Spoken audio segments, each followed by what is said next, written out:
Why was he there? When I was about 8, I was watching Harry Potter and the Chamber of Secrets.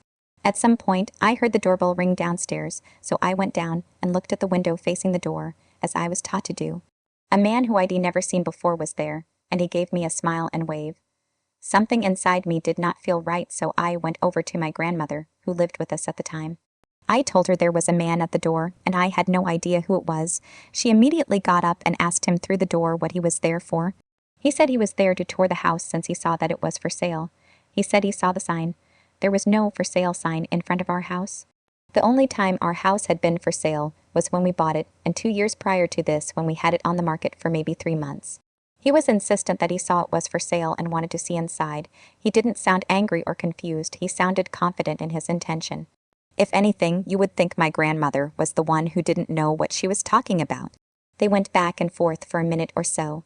My grandmother stood her ground and at one point said she had no idea what he was talking about, and if he didn't leave, she was going to call the police. He immediately got in his truck and left. She let my parents know what had happened when they got back from work, and they were fairly alarmed as they did not recognize his description, and again, the house was not for sale. I was very young at the time, but the whole encounter just did not sit right with me. Something about how he smiled and waved like he knew me just rubbed me like sandpaper. To this day, I really hate to say it, but I don't think that man had innocent intentions. I don't want to know what would have happened if we opened that door.